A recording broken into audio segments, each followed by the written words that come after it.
On va en profiter, tout à l'heure on a parlé du Congo. Je pense qu'il y en a qui ont suivi un peu les atrocités qui se passent depuis plusieurs années, depuis longtemps. Je vois des drapeaux partout. Et s'il vous plaît, pour leur rendre hommage, là, ce fort, des prières si on peut, j'aimerais faire une minute de silence un peu, s'il vous plaît.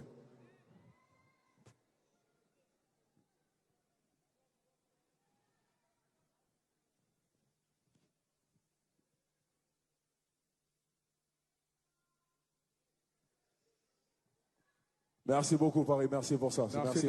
Force à toi, mon bout. Encore une fois, un maximum de rue pour que Bloc, s'il vous plaît. Vous devez le savoir que nous sommes en guerre autant que la Russie l'est. Nous sommes en guerre autant que l'Ukraine l'est. Nous sommes en guerre autant que le Yémen l'est. Nous sommes en guerre autant que la Somalie l'est. Et nous sommes en guerre autant que le Burkina Faso l'est. Et on ne peut pas se comporter comme Congolais comme si tout allait bien. Bien, nous sommes un pays en guerre. Que l'on puisse construire un bâtiment à la Gombe, que l'on puisse réhabiliter un chemin à Maluku, cela n'exclut pas le fait que tout Congolais doit savoir ici au pays ou de la diaspora que nous sommes en guerre. À cause de ça, le taux de réjouissance doit diminuer. À cause de ça, le taux de complaisance doit diminuer. À cause de ça, le taux de trouver toutes choses normales et flatter les politiciens doit diminuer. Parce que nous sommes un pays en guerre.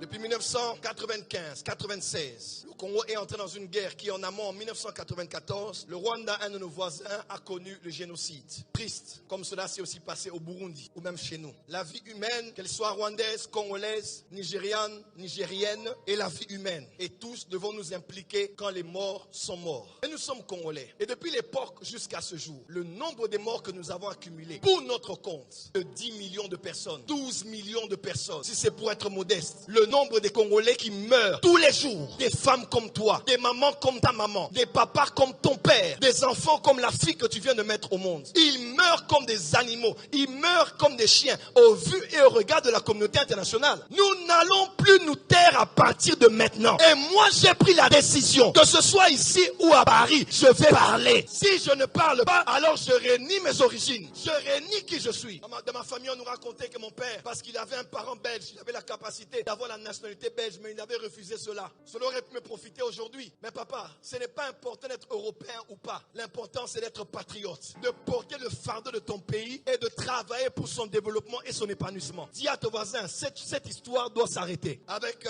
la guerre au niveau du Rwanda, 1994, qui a marqué le début des problèmes à l'Est avec le génocide. Plusieurs rebelles rwandais qui sont venus de l'Ouganda. Vous savez, à l'époque, l'Ouganda était comme un refuge, le Malawi, le Botswana, l'Afrique du Sud, plusieurs autres pays avec le génocide. Plusieurs Tutsis se sont réfugiés ailleurs. Et là, plusieurs soldats, plusieurs rebelles rwandais, avec l'histoire qui s'est passée autour du régime d'Abiyarimana, ont traversé, les forces rwandaises à majorité Hutu, ont fouillé et ont traversé la frontière et sont venus chez nous. La situation est tellement complexe, il y a tellement de choses qui se sont passées depuis l'époque, au nord et au sud Kivu. J'ai vécu au Burundi 3 ans, je parlais avec l'ambassadeur, le papa de Daniel Banam, à l'époque, quand il était ambassadeur. J'ai allé le visiter à l'ambassade du Congo à l'époque, et je parlais avec lui sur comment se trouvait la situation des réfugiés. C'est juste incroyable. Les réfugiés congolais qui ont fui pour venir au Burundi, ou des Burundais de l'autre côté, ou des Rwandais. Donc la situation à l'Est est tellement complexe, mais tellement aussi catastrophique. À la même époque, alors que les Nations Unies mettaient la pression pour que ces personnes traversent au Congo, à l'époque, M.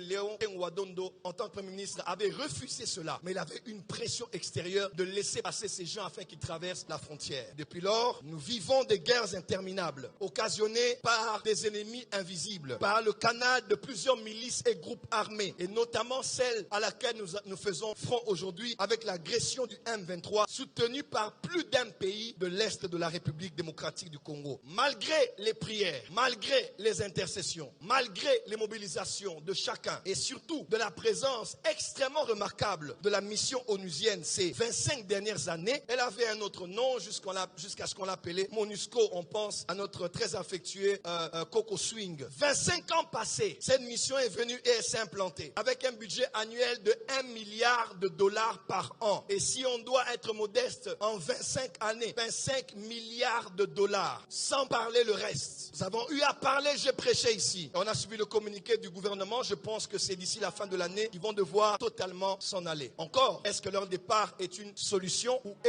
bien c'est une solution qui va créer d'autres problèmes? Mais que ce soit le cas ou pas, en tout cas qu'ils partent d'abord. 14 000 casques bleus déployés carré à l'est du pays. Combien de choses se sont passées au vu et au su de cette mission onusienne, qui est censée avoir les meilleurs agents de renseignement, les meilleurs drones, les meilleurs satellites et la meilleure information sur ce qui se passe exactement dans les vallées comme sur les montagnes de chaque mètre carré de l'est de nos pays. Pourquoi sommes-nous encore dans le flou aujourd'hui? Pourquoi ne savons-nous pas exactement ce qui se passe au Congo? Et ici, je parle comme leader d'opinion et pasteur au monsieur de la communication du gouvernement congolais que nous aimons et qui est proche à nous. Nous parlons au nom de tous les Congolais. Pourquoi nous n'avons pas les vraies informations sur ce qui se passe? Soyons honnêtes. Pourquoi un Rwandais te donnera des informations sur ce qui se passe chez vous? Un Burundais t'en donnera un autre. Un Ougandais t'en donnera un autre. Pourquoi les Américains, quand tu vas rencontrer à Paris, vont te donner une autre version de votre histoire? Et pourquoi on peut faire une statistique aujourd'hui à Kinshasa? On peut faire un micro-baladeur. Aucun Kinois ne pourra dire exactement avec précision qu'est-ce qui se passe à l'Est. C'est la vérité. M23, oui. Rwanda, oui. Mais les autres là, c'est qui? C'est qui le M23? Il faut qu'on se le dise la vérité. Qui est à leur tête? Ils sont financés par qui? À part le Rwanda. Pourquoi